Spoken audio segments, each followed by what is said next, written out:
Lunes le dimos cuenta de la balacera, el enfrentamiento ocurrido en la ciudad de Guadalajara, Jalisco, cuando fue emboscado literalmente el comerciante Alberto Prieto Valencia, conocido como El Prieto. En el lugar falleció él, falleció su hija de 6 años y también uno de sus escoltas. Hay 4 escoltas más heridos. Se ha dado a conocer en las últimas horas que fueron 30 las personas que atacaron a este hombre.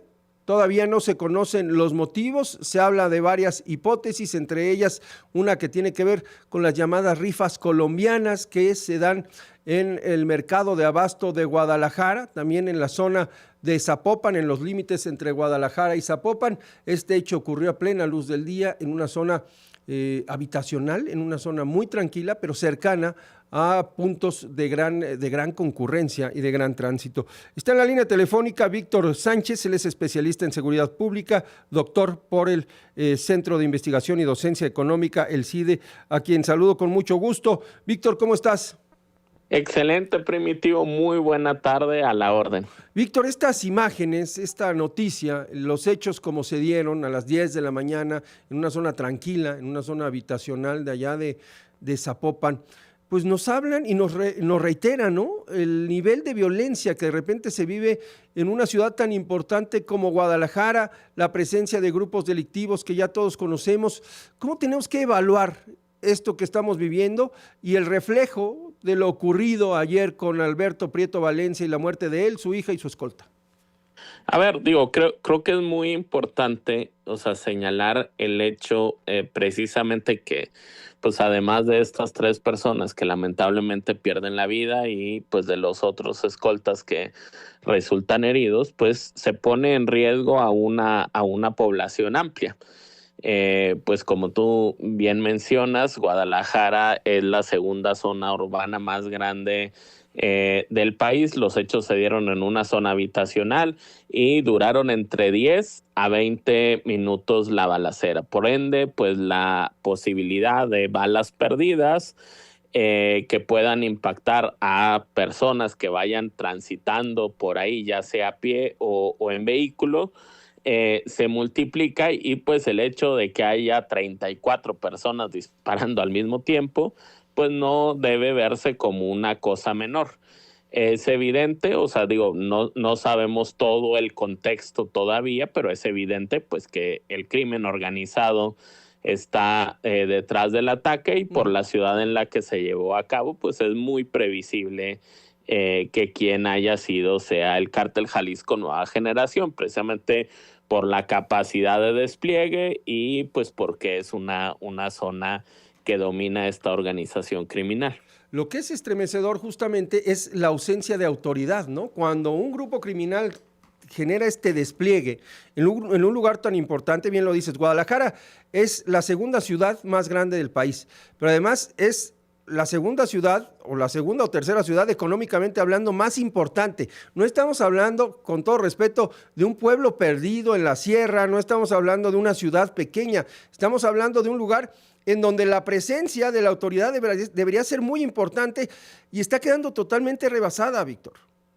No, claro, a ver, sin duda, es totalmente preocupante que haya una balacera que se haya prolongado por varios minutos sin que las autoridades se hayan presentado, porque pues en varias de las notas periodísticas que han dado cuenta del hecho se consigna que los testigos oculares señalan que no hubo presencia de las autoridades hasta mucho después. Claro. También es importante señalar que varias de las cámaras que estaban alrededor, en concreto por la calle donde huyeron estos 30 agresores, no funcionaron. Entonces, ahí también nos da cuenta de la incapacidad de las autoridades y pues de la respuesta tardía que tuvo tanto el gobierno del estado de Jalisco, el gobierno municipal de Zapopan y el gobierno municipal de Guadalajara para hacer frente a esta contingencia. Ahora, de haber estado ahí la policía, ¿hay autoridad, hay policía que tenga capacidad para enfrentar este nivel de fuego que vimos ayer? Digo, a ver, difícilmente, o sea, y eso es uno de los problemas crónicos que arrastra México, que las policías, sobre todo las locales, no cuentan ni con la capacidad, o sea, técnica, ni con el armamento suficiente para hacer frente. O sea, digamos, a ver, esta persona pues tenía 5 escoltas, pero estas escoltas sobre todo tenían armas cortas, Sí. mientras que quienes los atacaron llevaban armas largas, chalecos antibalas, por lo que consignan los testigos, de tal manera que incluso una persona que tiene la capacidad económica de pagar 5 guardaespaldas, pues estos guardaespaldas resultan insuficientes frente a un comando de 30 personas. Digo, algo similar pasa con las policías municipales, o sea, salvo que despliegues prácticamente toda la policía municipal, hacerle frente a 30 personas con armas largas resulta complicado. Es imposible y es alarmante. ¿Cómo cierra el año este grupo delictivo, Víctor, el Cártel Jalisco Nueva Generación? Hemos platicado con varios expertos y ante el declive del Cártel Sinaloa parece que se afianza como el gran monstruo, ¿no?, de la delincuencia en México y en gran parte del mundo. A ver, sin duda, obviamente, pues a finales de 2024, donde se da este rompimiento entre las dos principales facciones del Cártel de Sinaloa, digo, ya venía un proceso de expansión y fortalecimiento muy hondo del Cártel Jalisco Nueva Generación, pero ante este declive, pues ya no queda duda en este momento de que el Cártel Jalisco Nueva Generación es la organización criminal pues más poderosa de este país. Y si vemos lo que está pasando en diferentes entidades, o sea, por ejemplo, en Michoacán, en Guanajuato, en Chiapas o en Tabasco, pues se está viendo precisamente cómo va ganando terreno esta organización. Digo, aplica en muchos más estados, exacto, pero digamos, estas 4 entidades parecen ser como las más evidentes en este momento, y digamos, no se puede descartar que en 2026 pues no vayan a tratar de incursionar en otros espacios. ¿En cuáles espacios? Pues en aquellos en donde el Cártel de Sinaloa tenía más poder, y entonces pues quizá los vayamos a ver con mayor fuerza en las Baja Californias, en Sonora, en Chihuahua, tratando de incursionar a lo mejor en Durango, etcétera, ¿no? ¿Qué va a pasar con el Cártel de Sinaloa después de año y medio de esta guerra, después de estos golpes que han recibido los chapitos en las últimas semanas?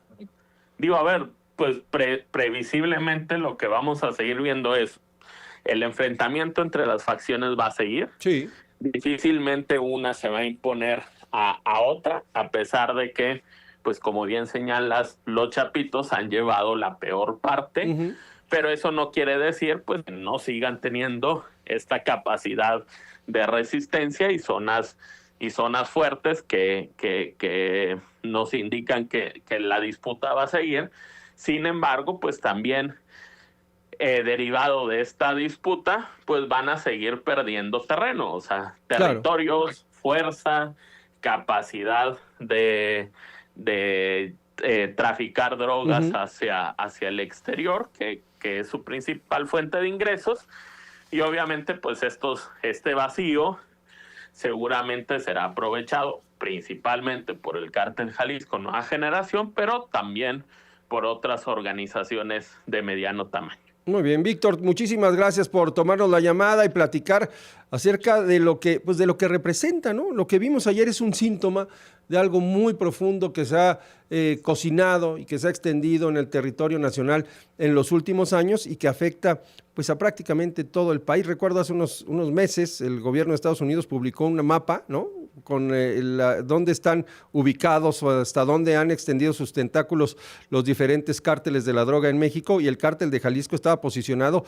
pues prácticamente en todo el territorio nacional, ¿no?, con mayor o menor presencia, pero así es como se da la expansión de esta organización delictiva. Víctor Sánchez, muchas gracias, feliz año. Feliz año, todo un placer, Primitivo. Ahí está, Víctor Sánchez, especialista en seguridad, doctor por el SIDA.